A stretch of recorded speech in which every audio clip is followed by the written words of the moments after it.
Indore seat से कांग्रेस प्रत्याशी अक्षय कांति बम के भाजपा में शामिल होने के बाद कांग्रेस का अगला कदम क्या होगा, इसका खुलासा खुद पीसीसी चीफ जीतू पटवारी ने कर दिया। उन्होंने प्रेस वार्ता कर कहा कि भाजपा सरकार इस तरह से आएगी तो लोकतंत्र की हत्या होगी। देखिए ये report. PCC chief Jitu Patwari की प्रेस वार्ता।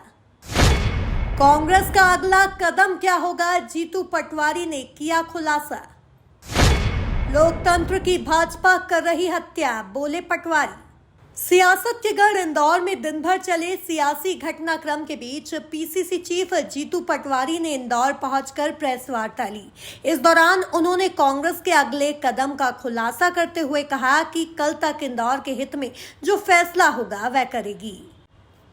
ये मैंने बोला है आप लोगों को कि जो निर्णय होगा वो निर्णय हम आपको कल शाम तक सोच समझ के इंदौर शहर के हित में जो निर्णय होगा वो कांग्रेस पार्टी अपनी जो कांग्रेस को करना चाहिए, जो उस कांग्रेस पार्टी की जो मूल भावना है देश के प्रति अपने समर्पण की, लोकतंत्र के प्रति अपने समर्पण की, जो आपके लेखनी के अधिकार को जिंदा रखने के लिए हमें जो करना चाहिए वो भी एक बहुत बड़ा महत्वपूर्ण है। मैंने कहा ना कि हमारे पे ही संकट नहीं है, संकट आप पे भी है, संकट मीडिया के चौथे, लोकतंत्र के चौथे स्तंभ पे भी है। वहीं इस दौरान उन्होंने कहा कि भारतीय जनता पार्टी ने इंदौर का अपमान किया है यहाँ के नागरिकों का। इस दौरान उन्होंने कहा कि देश तानाशाही की ओर आगे जा रहा है। और जो आज यहाँ घटना हुई, यही अंदेशा कांग्रेस पार्टी पूरे देश में लेके इस चुनाव का मोटिव बना रही। कांग्रेस पार्टी और पूरा देश 75 साल की आज़ादी के बाद क्यों कह रही है कि लोकतंत्र खतरे में है, क्यों सवाल उठ रहा है कि संविधान खतरे में है, आरक्षण खतरे में है, इंडिपेंडेंसी मीडिया की चाइना जैसी तो नहीं हो जाएगी भविष्य में, इस तरह के विचार क्यों आ रहे हैं। इंदौर शहर के परिवारजनों से मेरा अनुरोध है कि हमारा वो शहर है जो माँ अहिल्या की नगरी, जिसमें हमने सुना है किस्से और कहानियों में कि माँ अहिल्या ने न्याय के लिए अपने बच्चे को भी हाथियों के तले भेज दिया था। ये वो शहर है जो भारतीय जनता पार्टी को अद्भुत समर्थन इन्होंने दिया, सांसद में दिया, नगर निगम में दिया, अभी विधानसभा के चुनाव में भी दिया। तो अब हमारे शहर के लोग मत के अधिकार का उपयोग नहीं कर सकते हैं क्योंकि आपने उनको ताकत दी है, भारतीय जनता पार्टी के नेताओं को, उन्होंने उनकी ताकत का उपयोग किया है।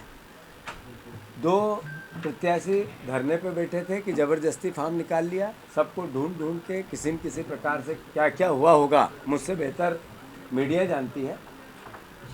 मैं मानता हूं कि इंदौर शहर का अपमान किया है भारतीय जनता पार्टी, अपमान किया यहाँ के नागरिकों का। हमारे इंदौर शहर के वोटरों को उनने चुनौती दी है बीजेपी ने, और ये कहा है कि लोकतंत्र अपनी जगह हम ताकतवर हैं, हम कुछ भी कर सकते हैं। अब आप देखो कि मुझे बोलते हुए ये विषय नहीं है, पर 100 करोड़ से ज़्यादा का घपला नगर निगम में हुआ, करा बीजेपी ने ना। ये वोट किसने दिया था? इसी जनता ने दिया था और इसी का पैसा लिया है। लोकतंत्र में कांग्रेस का बहुत नुकसान हुआ है इस पूरे घटनाक्रम में, बहुत दुखी भी हैं हम लोग, होना भी चाहिए। पर ये चुनौती कांग्रेस से ज़्यादा इस शहर को दे दी भारतीय जनता पार्टी। मैं इंदौर शहर के तमाम परिवारजनों से अनुरोध करता हूँ, ये आपकी आत्मा को झंझोड़ा है बीजेपी ने। ये पत्रकारों से भी मेरा आग्रह है कि आप लोग भी उठ खड़े हो इस आतंक और अन्याय के खिलाफ।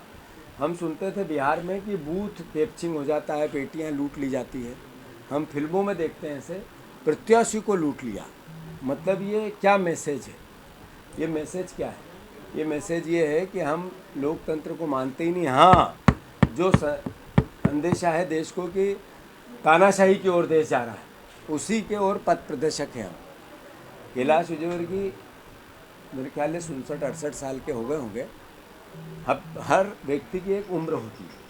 कुल मिलाकर देखा जाए तो इंदौर के सियासी घटनाक्रम के बाद पीसीसी चीफ जीतू पटवारी ने अपनी बेबाक बात रखते हुए भाजपा पर निशाना साधा है।